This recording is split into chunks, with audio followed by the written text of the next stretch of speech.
किसी काम का नहीं है, अधूरा तो करो ही मत, फिर क्या मतलब है। आपको अगर पढ़ाई करना है सिलेक्शन के साथ रैंक की भी पढ़ाई करनी है आपको, अगर ये कर सको तभी करो, नहीं तो किस काम का वो। आप आधी अधूरी पढ़ाई करोगे, सिलेक्शन होगा नहीं तो फायदा क्या है, इससे अच्छे तो अभी से ही मजे लो अगर आपका पढ़ाई में। हेलो बच्चों, तो आज अपन करने जा रहे हैं बच्चों स्ट्रेट लाइन के मोस्ट आस्क्ड क्वेश्चन, जो सबसे ज्यादा क्वेश्चन पूछे जाते हैं स्ट्रेट लाइन के, वो क्वेश्चन अपन करने जा रहे हैं। ठीक है, तो सबसे पहले हम हमारे चैनल के बारे में बताते हैं कि आपको अगर ये वीडियो या जो भी आप वीडियो देख रहे हो हमारा अच्छा लगे तो उसको लाइक कीजिए, कमेंट करके बताइए कैसा लगा, कौन से टॉपिक पे आपको चाहिए या कौन से डाउट आपके आ गए हमारे जो भी हमने पढ़ाया उसमें। ठीक है, ये जेईई मेन के बच्चों के साथ जो मैथमेटिक्स की तैयारी, मैथमेटिक्स में जिनको प्रॉब्लम आती है या जिनको कोई ना कोई प्रॉब्लम चलती रहती है, उनके साथ शेयर कर दिए है ना। और सब्सक्राइब कर लीजिए, बेल का आइकन दबा दीजिए हमारे चैनल का, अगर आपको ये वीडियो अच्छा लगता है। ठीक है ना, और इसी तरह के सारे वीडियो आपको मिलते रहेंगे आगे जाकर। ठीक है, यूट्यूब पर अगर आप जाते हो तो प्लेलिस्ट में आपको फायदा क्या मिलेगा, मैं आपको बता रहा हूँ, हर वीडियो में बताता हूँ मैं आपको कि वहां पर आपको प्लेलिस्ट मिल जाएगी जहां पर आपको मोस्ट आस्क्ड क्वेश्चन मिल जाएंगे यूट्यूब चैनल पे हमारे। मोस्ट इंपोर्टेंट टॉपिक हर चैप्टर के, सबसे इंपोर्टेंट चैप्टर है जिनसे सबसे ज्यादा क्वेश्चन आते हैं वो दे रखा हूं मैं, समझा भी रखा हूँ टॉपिक को। मोटिवेशनल वीडियो मिल जाएंगे, क्रैश कोर्स वीडियो मिल जाएंगे, जिसमें 1 से 1.5 घंटे के बीच में आपका पूरा चैप्टर रिवाइज करा दिया जाएगा जेईई मेन की तैयारी के लिए, और शॉर्ट ट्रिक वीडियो भी आपको वहां पर अवेलेबल हो जाएंगे आराम से। ठीक है, आप चलते हैं, पहला क्वेश्चन कर लेते हैं अपन। ये क्वेश्चन आया था बच्चों 2012 में आया था, AIEEE नाम हुआ करता था पहले। वो कह रहा है कि एक line passing through the point which divide the line segment. अच्छा, ये लाइन है जहां से गुजर रही है ना, उस पॉइंट को, ये लाइन सेगमेंट, कौन सा लाइन सेगमेंट बच्चों, लाइन सेगमेंट में बताता हूँ कौन सा है ये।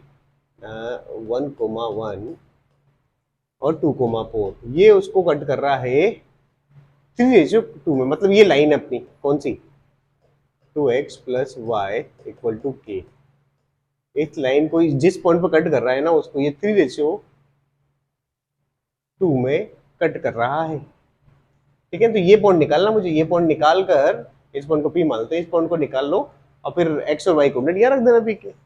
ठीक है, आपका आंसर निकल जाएगा। तो आप क्या करते हैं, और वो के ही पूछ रहा है अपन से, है ना। ओके, तो अपन को ये पॉइंट निकालना है, P पॉइंट, तो निकाल लेते हैं। आपको आता है होगा कैसे करते हैं इसको, सेक्शन फॉर्मूला लगाते हैं। कैसे करते हैं बच्चों को, P का x कोऑर्डिनेट कैसे होगा, पहले 3 मल्टीप्लाई होगा इससे, कितना आ जाएगा 6, फिर 2 मल्टीप्लाई होगा x कोऑर्डिनेट तो आ जाएगा 2/3 + 2। अगर इंटरनल है तो प्लस आएगा बीच में, और अगर एक्सटर्नल है तो बीच में ऐसे आएगा। ठीक है, इंटरनली है कि यहाँ पर तो है ना। फिर 3 y कोऑर्डिनेट से मल्टीप्लाई होगा आएगा 12, फिर 2 मल्टीप्लाई होगा y कोऑर्डिनेट से +2/2 + 3 + 2, है ना। तो P पॉइंट अपना आ चुका है, P पॉइंट आ गया बच्चों 8/5, 8/5, है ना। यहाँ आ जाएगा 14/5। ठीक है, तो ये आ चुका है। अब मैंने क्या कहा था, ये P पॉइंट से गुजर रही है लाइन, तो x कोऑर्डिनेट की जगह ये रख दो, y की जगह ये रख दो, तो कितना आ जाएगा बच्चों, 8/5 यहाँ रखोगे तो आ जाएगा बच्चों 16/5 + 14/5 = k हो गया, है ना। तो इसको ऐड करोगे तो आ जाएगा बच्चों 30/5, है ना। एलसीएम में तो 5 आ ही जाएगा, तो 16 और 14 30 हो जाएगा, तो ये कट जाएगा 6 बार, तो k की वैल्यू आ जाएगी 6, जो अपन को ऑप्शन सी में दे रखी है। भाई सिंपल तो है, लेकिन इस तरह के क्वेश्चन पूछ, सेक्शन फॉर्मूले के क्वेश्चन आते ही आते हैं। ठीक है, भाई जितने क्वेश्चन पूछ जाते हैं उसमें सेक्शन फॉर्मूला के क्वेश्चन आपको दिख जाएंगे, बहुत सालों को आप देखोगे ना पेपर का एनालिसिस, तो आपको मिल जाएगा। ठीक है, अब अगला ये क्वेश्चन आया था बच्चों 2000, ये टफ है, इसको आखिर में करेंगे पहले की तरह ना, नहीं तो इसके चक्कर में आप फिर फंस जाओगे। अब हमारी एप्लीकेशन के बारे में देख लेते हैं। हमारी जो एप्लीकेशन है बच्चों, वो आप ही के लिए बनाई हुई है। गूगल प्ले स्टोर पे जाओगे, वहां मिलेगी आपको, वही नाम डालना पड़ेगा ये वाला, और जो अपने यहाँ लोगो लिखा हुआ है वाला MJEEM, मतलब मजी मतलब M मतलब मैथमेटिक्स, JEE मतलब तो आप समझते ही हो, और M आखिरी मतलब मोटिवेशन। ठीक है, तो ये एप्लीकेशन मिल जाएगी गूगल प्ले स्टोर पे सर्च करोगे तो। ठीक है, अब आपको बेनिफिट क्या मिलने वाला है, यहाँ पर आपको वहां मिल जाएगा, देखो स्टडी मटेरियल में जाओगे ना, जब आप डाउनलोड करने के बाद ये सेक्शन आएगा, यहाँ पर एक फ्री कंटेंट में स्टडी मटेरियल वाले सेक्शन में आओगे ना बच्चों आप, तो स्टडी मटेरियल में वीडियो और स्टडी मटेरियल दे रखा है। तो यहाँ पर एक तो हमने फॉर्मूला बुक दे रखी है मैथमेटिक्स की, जिसके कुछ फोटो मैंने यहाँ भी दे रखे हैं, ये इंडेक्स है, ये उसके पेजेस है, जिसमें से एक पेज में लिया है, हर पेज पर इस तरह का मोटिवेशनल कोट लिखा हुआ है ताकि आप मोटिवेट हो जाओ, फ्री ऑफ कॉस्ट है, इसका तो कोई कॉस्ट नहीं ले रहे हैं, ठीक है। ये आप आराम से जब भी एग्जाम देने जाओ तो आपको रिवाइज करने चाहिए सारे फॉर्मूले, इन फॉर्मूलों को रिवाइज कर सकते हो, है ना, ठीक है, तभी एग्जाम में जाओ। उसके अलावा एक जेई मेन मैथ्स की पूरी बुक 11th और 12th की पूरी बुक यहाँ पर मिल जाएगी। अभी यहाँ दिख नहीं रही, लेकिन आप डाउनलोड करोगे तो आपको दिख जाएगी, फ्री ऑफ कॉस्ट यूज कर सकते हो। पहला तो ये मिल जाएगा स्टडी मटेरियल मेरी तरफ से, दूसरा आपको क्या मिल जाएगा, दूसरा मिल जाएगा आपको वीडियोज मिल जाएंगे, सेकंड वाले सेक्शन जो है ना, यहाँ पर आपको वही सारे यूट्यूब के वीडियो मिल जाएंगे, शॉर्ट ट्रिक वाले, रिविजन वाले, मोस्ट आस्क इंपॉर्टेंट, है ना, ये तो कुछ मैंने फोटो भी दे रखे हैं उनके, ये सब आपको वहाँ मिल जाएंगे सभी चैप्टर के फ्री ऑफ कॉस्ट। तो आप फ्री में यूज कीजिए, एक ही जगह सब मिल जाएगा, स्टडी मटेरियल। और ये आगे जाके हम पेपर भी देने वाले हैं आपको मैथमेटिक्स के, ठीक है ना। हो सका तो फिजिक्स केमिस्ट्री मैथ्स के तीनों की बुक्स, तीनों की डीपीपी, तीनों की सीट्स और तीनों के क्या पेपर्स आपको फ्री ऑफ कॉस्ट हम प्रोवाइड करा देंगे, ठीक है, ताकि आप घर बैठे बैठे फ्री ऑफ कॉस्ट इतना कुछ तैयार कर सको, ठीक है ना। बाकी फिर हम चार्ज किसका करेंगे हम बाद में बताएंगे फ्यूचर में, अभी तक तो हम सब कुछ फ्री ही दे रहे हैं, और उनमें से तो फ्री रहेगा। हम आपको क्या करेंगे बच्चों, हम क्वेश्चन लेके आने वाले हैं बहुत शानदार, हर चैप्टर के 20 से 25 या 30 क्वेश्चन ऐसे लेके आएंगे जो एग्जाम में पूछे ही जाते हैं। पहला, एग्जाम में पूछे जाते हैं, दूसरा आपके कंसेप्ट को बहुत बहुत मजबूत कर देंगे, आपको बहुत मजबूत बना देंगे मैथमेटिक्स में। तो हमारा मकसद क्या है, उन 30 क्वेश्चंस के हर चैप्टर में आएंगे तो उनको हम चार्ज करेंगे, पहला तो हमारा ये है, ठीक है। तो 20 से 25 क्वेश्चन आएंगे, वो आईआईटी तक लेवल के हैं, ठीक है ना। तो जेई मेन को तो आप फोड़ दोगे अगर वो अच्छे से कर गए तो आप, ठीक है, तो वो हम करने वाले हैं। तो हर चैप्टर के 20 से 25 क्वेश्चन उसका हम चार्ज करेंगे आगे फ्यूचर में, ठीक है। और आपको अच्छा लगे तो लेना, तो लेकिन वो आपके भले के लिए ही है ना। चलिए, ये क्वेश्चन आया था बच्चों 2020 में, आया था 5 सितंबर शिफ्ट 1 में। तो क्या पूछा गया है, तो वो कह रहा है एक लाइन दे रखी है, इसकी इस लाइन से डिस्टेंस है ये दे रखी है, इस लाइन से डिस्टेंस ये दे रखी है, और यहाँ ए और बी वेरिएबल दे रखा है। तो आपसे आखिरी में पूछ रहा है find the possible value of alpha और बीटा, और then the sum of all the possible value, मतलब अल्फा बीटा की का एडिशन पूछ रहा है, वो सम पूछ रहा है ना। तो अल्फा बीटा निकाल तो ले पहले, ठीक है। तो अब आपको मैं बताता हूँ, यहाँ पर जो दोनों लाइन दे रखी है ना, उसके बीच में डिस्टेंस फॉर्मूला निकालना है आपको। दोनों पैरेलल लाइनें कैसे, देखो, अगर यहाँ से अगर 2 कॉमन ले लोगे ना बच्चों, तो ये इसके पैरेलल आ जाएगी। दो पैरेलल लाइन की कंडीशन कैसे पता लगती है बच्चों अपन को, जैसे ये पहली लाइन होगी, दूसरी होगी ax plus b y plus c two, ये दोनों लाइन बच्चों पैरेलल है। कैसे पता लगा, क्योंकि इतना पार्ट सेम है, मतलब स्लोप सेम होगा। तो दोनों के बीच की जो डिस्टेंस आती है ना बच्चों, परपेंडिकुलर डिस्टेंस, वो कैसे निकाली जाती है बच्चों, कांस्टेंट पार्ट का डिफरेंस फिर अपॉन x के कोफिशिएंट का स्क्वायर प्लस y के कोफिशिएंट का स्क्वायर, ये कर लो तो परपेंडिकुलर डिस्टेंस निकल जाती है, ठीक है। तो मैं क्या करता हूँ, यहाँ पर 2 कॉमन लेने से अच्छा है, कॉम्प्लिकेटेड पड़ जाएगा, इसी को 2 से मल्टीप्लाई कर लो। तो अपन की पहली लाइन कितनी आ गई बच्चों, 4x minus 2y plus 6 equal to 0, ये एक लाइन दे रखी है ना।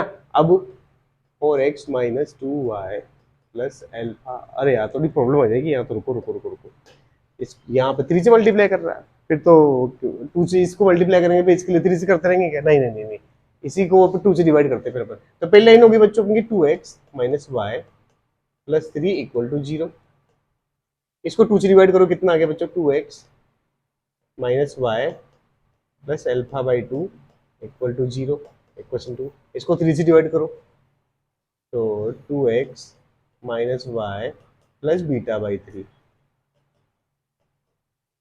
पहले इन दोनों के बीच की डिस्टेंस फॉर्मूला निकाल लेते हैं, है ना। इन दोनों के बीच की डिस्टेंस दे रखी है बच्चों 1/√5, और वो क्या होगी, यहाँ पर कैसे निकालेंगे बच्चों, दोनों के कांस्टेंट पार्ट का डिफरेंस अपॉन x के कोफिशिएंट का स्क्वायर प्लस y के कोफिशिएंट का स्क्वायर। तो इसका इस कोफिशिएंट का स्क्वायर आ जाएगा 4 प्लस 1 √5 हो जाएगा। तो √5 से √5 कट, वैसे तो मोड लगता है बच्चों, है ना, √5 से √5 कट जाएगा तो 1 इक्वल टू आ जाएगा बच्चों 3 माइनस एल्फा बाई 2। मोड लगा हुआ है तो एक बार प्लस लेंगे एक बार माइनस लेंगे, क्यों लेंगे बच्चों, सिक्योरली रूप में, क्योंकि यहाँ सभी पॉसिबल वैल्यूज पूछी गई इसलिए, ठीक है। तो एक बार प्लस लेंगे तो 3 माइनस एल्फा बाई 2, एक बार तो 1 हो जाएगा और एक बार हो जाएगा -1। तो यहाँ से अगर अल्फा बाई 2 को इधर लेके आ जाऊंगा तो एक बार तो आ जाएगा 3 - 1 और एक बार आ जाएगा 3 + 1। ठीक है, तो यहाँ से अल्फा की वैल्यू एक बार तो आ जाएगी 2, 2 आएगी, 2 से मल्टीप्लाई करोगे तो 4, या फिर यहाँ 4 × 2 8 हो जाएगी। अल्फा की वैल्यू या तो 2 आएगी या 4 आएगी। ठीक, ऐसे ही अपन इसके और इसके बीच की डिस्टेंस निकाल लेते हैं, जो को कितनी देर की बच्चों 2/√5, दोनों के कांस्टेंट पार्ट का डिफरेंस, फिर x के कोफिशिएंट का स्क्वायर, y के कोफिशिएंट का स्क्वायर, ये √5 कट जाएगा तो बचेगा कितना बच्चों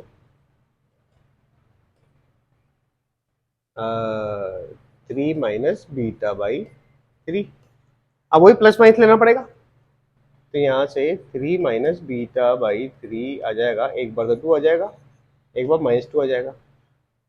तो अगर इसको उधर ले जाएंगे तो 3 - 2 आएगा एक बार, है ना, इसकी वैल्यू बच्चों β/3 की, या फिर आ जाएगा 3 + 2। ये इसके बाद अगर तो यहाँ 1 आएगा, 1 को 3 से मल्टीप्लाई करेंगे तो बीटा की वैल्यू एक बार तो आ जाएगी बच्चों 3, और अगर यहाँ 5 से मल्टीप्लाई को 3 करते हैं तो 15 आ जाएगा, हाँ कि ना। ठीक है, अब maximum possible then the sum of the all possible values of alpha beta. हाँ ठीक है, तो अगर वो अल्फा और बीटा की बात करें तो सभी वैल्यूज को अगर ऐड करेंगे, all possible values of alpha plus beta. ठीक है तो मान लो जैसे आपने अब, वैसे तो इंटीजर है, इतने कैसे आंसर आ सकते हैं इसके, अगर 4 और 3 को ऐड करोगे तो 7 आ जाएगा, 8 और 3 को ऐड कर दोगे तो 11 आ जाएगा, या फिर 4 और 15 को करोगे तो 19 आ जाएगा, या फिर 8 और 15 को ऐड कर दोगे तो 23 आ जाएगा। ठीक है, तो इन चारों में से कोई एक आ जाएगा, और क्या, इतना आंसर नहीं देना चाहिए इनको, समझ में आ रहा है तो देख सकते हो आप, या तो वो सबको ऐड कराना चाह रहा है तो 12 और 18 30 हो जाएंगे सबके सब, आगे ना, अगर वो ऑल वैल्यूज ऑफ अल्फा और बीटा। हाँ, तो ऐसा कर सकते हैं फिर कि अल्फा और बीटा की सभी वैल्यू को ऐड कर देंगे तो अपन का आंसर आ सकता है। क्या आ जाएगा वो, देखो मैं आपको बताता हूँ। यहाँ से जैसे अल्फा की दोनों वैल्यू को ऐड कर दिया तो अल्फा की दोनों वैल्यू को ऐड किया तो 12 आ गया, बीटा की दोनों वैल्यू को ऐड कर दिया तो 18 आ गया, ऑल ओवर आ गया 30। ठीक है, तो देख लेना कौन सा क्या है, सिंपल सा क्वेश्चन था, अपन इसको कर चुके हैं। ओके, चलिए आगे की तरफ बढ़ा जाए अब अगला क्वेश्चन ये क्या है भी, क्या पूछ रहा है इसमें। ठीक है, ट्रायंगल दे रखा है एबीसी। ठीक है, इसमें ऑर्थो सेंटर पूछ रहा है जिसका कोऑर्डिनेट क्या होगा। इसको तो डायरेक्ट भी कर सकते हो आप, कैसे बच्चों मैं आपको बताता हूँ, और लॉन्ग तरीका बता दूंगा, लॉन्ग तरीका बता दूंगा, दोनों बता दूंगा, है ना। जैसे मान लो ये हो गया -1, 7, बी हो गया -7, 1, और सी हो जाएगा 5, -5। अब देखना ऑर्थो सेंटर क्या होता है बच्चों। ऑर्थो सेंटर वो होता है जहां से मतलब ये एल्टीट्यूड बनाया गया है, दो एल्टीट्यूड का इंटरसेक्शन पॉइंट, ये क्या होता है बच्चों ऑर्थो सेंटर। अब आपको मान लो अगर ए आंसर होता तो इन दोनों का स्लोप निकालना और इन दोनों का स्लोप निकालना, दोनों का मल्टीप्लाई क्या आना चाहिए -1, क्योंकि दोनों लाइन क्या है परपेंडिकुलर। आ जाए तो फिर इसी पॉइंट को अगले के साथ ट्राई कर लेना, ये पॉइंट 3, -3 मान के इसका स्लोप निकालना, इसका स्लोप निकाल लेना, हाँ कि ना, इसका स्लोप निकाल लेना और इसका स्लोप निकालना एसी का। अगर दोनों के स्लोप का मल्टीप्लाई -1 आ जाए, दो लाइन में दिख गया ना, तो वही आंसर होगा, तीसरे का चेक भी करने की जरूरत नहीं। सेम समझ में आ गया। ठीक है, लेकिन अगर अपन लॉन्ग प्रोसेस की बात करें तो लॉन्ग प्रोसेस बताता हूं मैं आपको। ठीक है ना, इस पॉइंट को मैं जी मान लेता हूँ, क्या मान लेता हूँ, जी पॉइंट मान लेता हूँ, इस पॉइंट को क्या मान लेता हूँ बच्चों, जी पॉइंट मान लेता हूँ। ठीक है, तो सबसे पहले मैं क्या करूंगा बच्चों, अगर मुझे निकालनी होगी डी और ई, ये दो लाइन निकालता हूँ, तो सबसे पहले मुझे एडी लाइन निकालनी है। क्या निकालनी है बच्चों, एडी लाइन निकालनी है। तो मुझे एक बात बताइए एडी लाइन कैसे निकाल सकता हूँ मैं पहले क्या करूंगा, अगर एडी लाइन की बात करूंगा, मैं सबसे पहले मैं किसकी बात करूंगा बच्चों, एडी लाइन की बात करूंगा। ठीक है। एडीएल निकालूंगा, फिर उसके बाद निकालूंगा बच्चों बीई लाइन। दोनों मेरे पास एल्टीट्यूड आ जाएगी तो दोनों का इंटरसेक्शन निकाल लूंगा, वो आप निकालते रहना। दोनों का इंटरसेक्शन निकाल लूंगा तो अपन का ऑर्थो सेंटर आ जाएगा। ठीक है, तो एडी लाइन निकालने के लिए मुझे पहले तो स्लोप चाहिए एडी का। तो स्लोप ऑफ एडी क्या होगा बच्चों? स्लोप ऑफ एडी और स्लोप ऑफ बीसी के दोनों के स्लोप का मल्टीप्लाई -1 होगा। ये और ये लाइन परपेंडिकुलर है तो दोनों के स्लोप का मल्टीप्लाई क्या होना चाहिए? -1।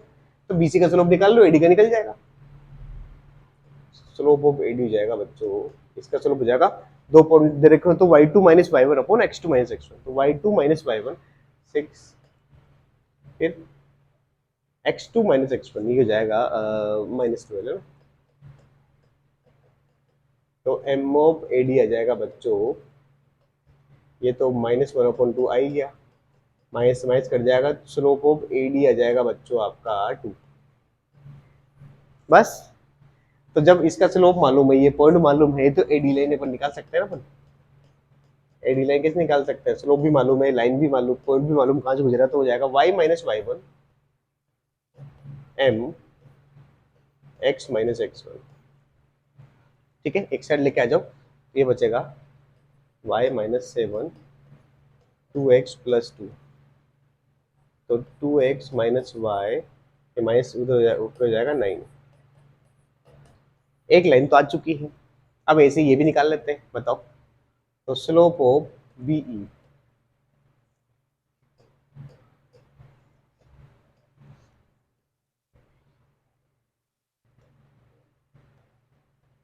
स्लोप ऑफ बीई मतलब इसका स्लोप और स्लोप ऑफ एसी, ये -1 होगा क्योंकि दोनों लाइन परपेंडिकुलर है, ये और ये। ठीक है, अपन क्या करेंगे बच्चों, स्लोप ऑफ बीई निकालने के लिए अपन को स्लोप ऑफ एसी चाहिए। एसी का स्लोप निकालो बच्चों, y2 - y1 ये कितना हो जाएगा? y2 - y1 -12, फिर x2 - x1 ये हो जाएगा 6, ये आ जाएगा स्लोप ऑफ बीई, ये आ जाएगा -2 आ जाएगा इस बार ना। तो स्लोप ऑफ बीई आ जाएगा बच्चों, माइनस से माइनस कर जाएगा 1/2 आ जाएगा। ठीक है, तो लाइन बी भी निकाल लेंगे। मैं लॉन्ग मेथड की बात नहीं कर रहा हूं, मैंने शॉर्टकट भी बता दिया आपको, है ना। तो y माइनस कौन से पॉइंट से गुजर रही? बी से, तो y - y1 m x - x1। तो ये आ जाएगा बच्चों 2y - 2 x + 7। एक साइड लेके आ जाओगे तो कितना बच जाएगा बच्चों? x - 2y + 9 = 0। तो ये दोनों इक्वेशन निकल चुकी है बच्चों, दोनों का इंटरसेक्शन पॉइंट निकाल लेना। दिखी रही दोनों परपेंडिकुलर लाइन है, दोनों के बीच भी एंगल कितना है? परपेंडिकुलर नहीं, परपेंडिकुलर नहीं है। ठीक है, तो दोनों को आराम सोल्व कर लेना बच्चों, जो पॉइंट आएगा वही ऑर्थो सेंटर होगा, डायरेक्ट निकाल सकते हो तो, है ना। फिर भी मत निकालना, आप पॉइंट रख के देख सकते हो, दोनों चारों पॉइंट को रख के देख लेना, आके ना। ठीक है भाई, चारों पॉइंट को रख के देख लेना, जो दोनों को सेटिस्फाई करे वही आंसर होगा, अगर निकालने में प्रॉब्लम आ रही है तो। ठीक है, चलिए आगे बढ़ते हैं। अब अपन एक मोटिवेशनल कोट ले लेते हैं आपके लिए। आपके लिए एक मोटिवेशनल कोट लाए हैं हम, ठीक है ना। तो देख लो क्या है मोटिवेशनल कोट, कि जिस काम में काम करने की हद पार ना हो वो काम किसी काम का नहीं है। एक बार फिर पढ़ते हैं, जिस काम में काम करने की हद पार ना हो वो काम किसी काम का नहीं है। मतलब किसी भी काम को अगर लग रहे हो ना और पूरे दिल से नहीं लग रहे हो तो वो किसी काम का नहीं है। वो ये कह रहा, हद अगर पार नहीं कर पा रहे हो आप तो वो काम किसी काम का नहीं है। जिस तरीके से आप अपनी पढ़ाई कर रहे हो IIT JEE की, है ना, अगर आप अपनी पढ़ाई को पूरी हद से नहीं करते हो तो किसी काम का नहीं है। अधूरा तो करो ही मत, फिर क्या मतलब है। आपको अगर पढ़ाई करना है सिलेक्शन के साथ रैंक की भी पढ़ाई करनी है आपको, अगर ये कर सको तभी करो, नहीं तो किस काम का हो। आप आधी अधूरी पढ़ाई करोगे, सिलेक्शन होगा नहीं, तो फायदा क्या है। इससे अच्छे तो अभी से ही मजे लो। अगर आपका पढ़ाई में मन नहीं है तो घर वालों के तो रुपए लग ही चुके हैं, आप अगर उनके रुपए बर्बाद करना चाहते हो तो कर लो। सही बात है क्या? तो आपका मकसद क्या होना चाहिए? आपका मकसद होना चाहिए कि जिस भी काम में लग जाओ पूरे दिल जान से लगो। या तो ऐसे वैसे काम लो मत जिसमें आपको इंटरेस्ट नहीं है। अपने पेरेंट्स को बता दो कि मेरे से पढ़ाई नहीं होती है, इस लाइन में मैं कुछ और करना चाहता हूँ, बता दो। नहीं बता सकते हो तो जो काम मिला उसको पूरी ईमानदारी से करो, पूरी शिद्दत से करो, हद पार कर जाओ उसमें। अगर आप हद पार कर जाओगे तो आगे निकल जाओगे। जैसे कोई क्रिकेटर है, वो आधी अधूरी प्रैक्टिस कर रहा है, सुबह कभी खेल लिया कभी शाम को खेल लिया, प्रैक्टिस कर नहीं रहा है, तो कैसे काम चलेगा। मैंने तो ऐसे ऐसे क्रिकेटर भी देखे हैं। अभी एक आईपीएल में एक क्रिकेटर है कार्तिकेय, शायद वो मुंबई में है, तो वो और मतलब क्या पता कहाँ रहता था, बस्ती में रहता था, और रात को तो कंपनी में काम करता था क्योंकि घर पे पैसे वैसे थे नहीं, और दिन भर प्रैक्टिस करता था। सोता कब था वो, ये सोच रहे हम तो, सोता कब था वो फिर, ठीक है ना। तो उसके कोच ने जब देखा ना उसको कि यार ये तो इतनी दूर से आता है, खाना भी नहीं खाता, और सुबह सुबह से वो बिस्किट खाता था और 10 किलोमीटर पैदल चलता था, क्यों, ताकि रुपए बच जाए। तो एक दिन उसके कोच ने उससे कहा कि ऐसा करो, खाना तुम आज से तुम्हारा खाना यही खा लेना, कहीं खाने की जरूरत नहीं, यही खा लेना। जब उसने पहली बार दिन में खाना देखा ना तो रोने लग गया वो, कि उसने कम से कम 5 साल से दिन में खाना ही नहीं खाया था।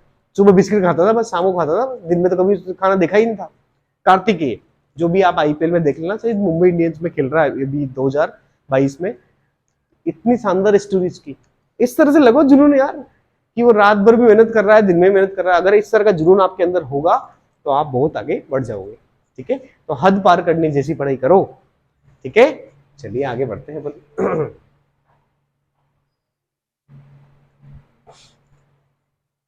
अब इसमें क्या है, the number of integral value of m, m की इंटीग्रल वैल्यू चाहिए, so that the abscissa of the point of intersection of line also the integer. मतलब जो एब्सिसा, इन दोनों लाइन का जो इंटरसेक्शन पॉइंट निकालोगे ना, दोनों लाइन का इंटरसेक्शन पॉइंट निकालने के बाद जो एक्स की वैल्यू आएगी ना, वो भी क्या होना चाहिए, एब्सिसा का मतलब होता है एक्स कोऑर्डिनेट, वो भी क्या होना चाहिए, इंटीजर होना चाहिए। और एम की भी क्या निकालनी है, इंटीग्रल वैल्यू निकालनी है।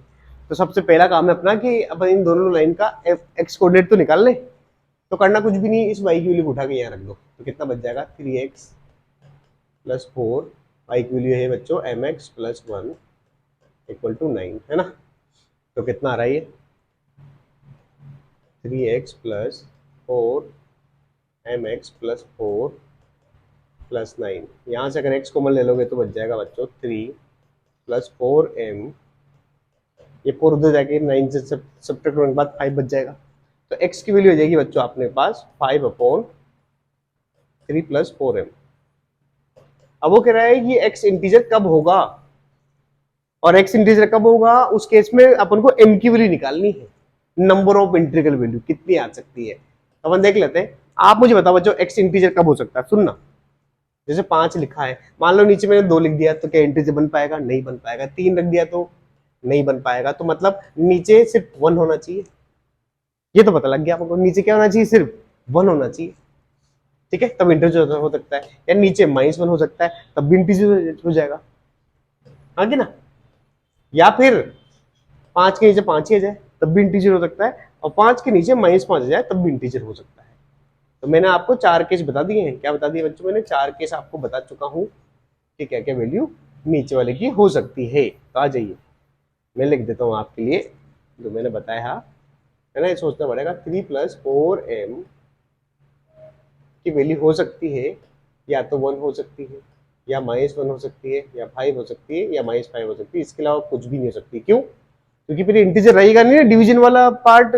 इसके अलावा कुछ भी रखा तो वो कभी भी इंटीजर नहीं बनने वाला, ठीक है। तो इन केस में अपन एमक्यूएल निकाल लेते हैं। आ जाओ, पहले सब में से क्या कर लो, 3 हटा दो, 3 सब्ट्रैक्ट कर दो सब में से, तो कितना बचेगा, यहाँ बच जाएगा -2, यहाँ बच जाएगा -4, है ना। 3 घटाने के बाद यहाँ बच जाएगा 2, और यहाँ बच जाएगा -8।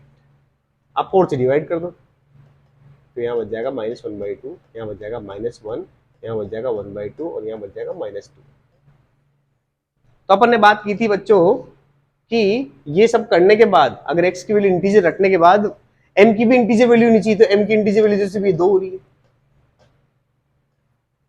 बाकी ये दो तो इंटीजर वैल्यू नहीं है। तो m की कितनी वैल्यू इंटीजर आई बच्चों, m की कितनी वैल्यू आई बच्चों, 2 वैल्यू, 2 वैल्यूज ही क्या आई बच्चों, इंटीजर आई। एक तो आई बच्चों -1, एक आई -2। तो यहाँ पर आंसर होगा 2। समझ में आया कि नहीं आया, कि ये भी बहुत बेहतरीन क्वेश्चन था बच्चों, 2021 में आया था। इसके पहले मैं आपको बता दूं, ये क्वेश्चन आईआईटी में आ चुका है, शायद 2013-14 में कभी आईआईटी में आया है 100% ये आईआईटी का क्वेश्चन है और जेई ने सीधा उठा लिया, ऐसे कैसे उठा लिया। इसीलिए हम कहते हैं आपको आईआईटी के क्वेश्चन जरूर करिए। इसीलिए तो हम आपके लिए जो कोर्स बना रहे हैं, कौन सा वाला, जिसमें हर चैप्टर के 25 क्वेश्चन होंगे बहुत शानदार, वो कर जाओगे तो जेई मेन का पेपर हलवा लगेगा आपको। वैसे भी जो कोटा में तैयारी करते हैं ना बच्चे एडवांस की, वो जेई मेन के पेपर को ज्यादा वैल्यू देते नहीं है, क्योंकि उनका मकसद होता है आईआईटी में जाना। तो वो जेई मेन के पेपर को सिर्फ एक वो मानते हैं कि भी क्वालिफाई करने का साधन है ना, क्योंकि पेपर बहुत सिंपल लगता है उनको और आता भी सिंपल, ठीक है आगे ना। और लेकिन वही जेई मेन की तैयारी करने वालों को टफ लगेगा। इसीलिए वो क्वेश्चन आप भी करना जो मैं आपको देता हूँ, जो दूंगा आगे जाके फ्यूचर में, है ना, वो पेड कोर्स रहेगा। अब कौन सा क्वेश्चन कर रहा था अपन, हाँ ये वाला, तो ये कर लेना बाकी रह गया बस, अपन को ये कर लेते हैं। तो बच्चों ये क्वेश्चन कर लेते हैं, बहुत अच्छा क्वेश्चन है बच्चे, 2019 में आया था 9 अप्रैल को, शिफ्ट 1 में, बहुत शानदार क्वेश्चन है। इसमें क्या बोला गया है कि एक लाइन है, कौन सी लाइन है मैं बोल देता हूँ इसको, ये होगी बच्चों x + y = 7। इस लाइन को कोई लाइन कट कर रही है जो पी पॉइंट से गुजर रही है, पी पॉइंट रखा है 2,3, वहां से कट कर रही है इस लाइन को, कितने डिस्टेंस पे बच्चों, 4 डिस्टेंस पे, r = यहाँ पर 4 दे रखा है, ठीक है ओके। तो वो ही पूछ रहा है कि इसका स्लोप निकालो।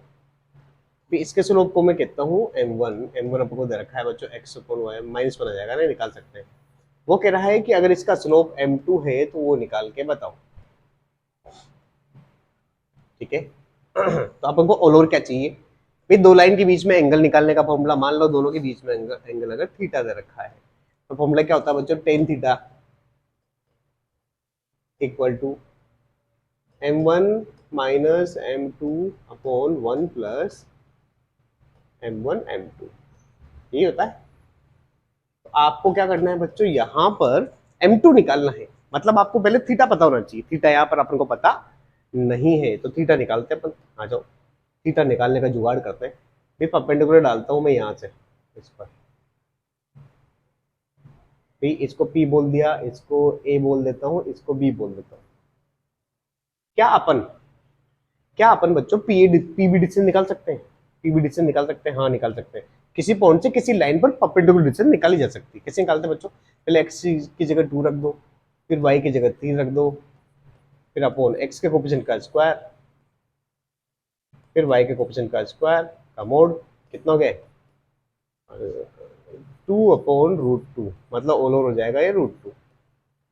तो ये डिस्टेंस 4 है, ये डिस्टेंस आगे बच्चों √2 आगे ना। तो अपन क्या यहाँ से tan थीटा, ये अपने पास हाइपोटेन्यूस आ गया, ये अपने पास क्या आ गया, थीटा के सामने वाला क्या होता है, थीटा के सामने वाला परपेंडिकुलर। हाँ तो अपन के पास थीटा तो आ गया, यहाँ से थीटा तो अपन निकाल लेंगे कैसे, देखो भाई sin थीटा निकल जाएगा ना। sin थीटा क्या होता है बच्चों, परपेंडिकुलर अपॉन हाइपोटेन्यूस। परपेंडिकुलर तो कितना दे रखा है इसके सामने का √2, और हाइपोटेन्यूस दे रखा है 4, क्या दे रखा है बच्चों 4, ठीक है। तो tan थीटा तो आराम निकाल लेंगे अपने यहाँ से, परपेंडिकुलर आ गया अपना √2, हाइपोटेन्यूस आ गया 4, तो बेस कितना हो जाएगा, इसका कितना होगा, 16 में से ही घटाएंगे तो √14 हो जाएगा। अरे इसका स्क्वायर माइनस इसका स्क्वायर कितना हो जाएगा, 16 में से 2 जाएगा 14, 14 का स्क्वायर √14 हो जाएगा। तो अपना tan थीटा आ जाएगा बच्चों, tan थीटा आता है बच्चों परपेंडिकुलर अपॉन बेस, तो परपेंडिकुलर हो जाएगा √2 और ये हो जाएगा √14, तो ऑल ओवर √2 से √2 से काट देंगे तो ये बच जाएगा लगभग 1/, साइड इसको ऐसे लिख देते हैं ना, √2 × √7, तो 1/√7 बच जाएगा। क्या बच जाएगा बच्चों, 1/√7 बच जाएगा। बस तो अपना काम हो गया। क्यों, क्योंकि मेरे को ये वैल्यू आ चुकी है 1/√7। m1 अपन के पास पहले से ही दे रखा था, कितना दे रखा था -1। अब तो आराम से m2 निकालना है, रख देना और सोल्व कर लेना, इतना सा क्रॉस मल्टीप्लाई तो करना है, अरे हाँ की ना, ठीक है ना। तो इसको आराम से सोल्व कर लेना, आपको डायरेक्ट वैल्यू मिल जाएगी, हाँ की ना, ठीक है। अगर आंसर नहीं मिलता है तो एक बार प्लस लेना, एक बार माइनस लेना, और क्या समझ में आया कि नहीं आया। तो इस तरीके से ये अपना पार्ट हो चुका है, आप इसको जो अच्छे से करना बच्चों, ठीक है ना। और आपको वीडियो अच्छा लगे तो उसको लाइक करिए, चैनल को सब्सक्राइब करिए और हमारे एप्लीकेशन को डाउनलोड कर लीजिए। आप खुद भी कीजिए, आपके दोस्तों को भी बताइए, क्योंकि इसका बेनिफिट आप उठा सकते हैं। ठीक है बच्चों, थैंक यू।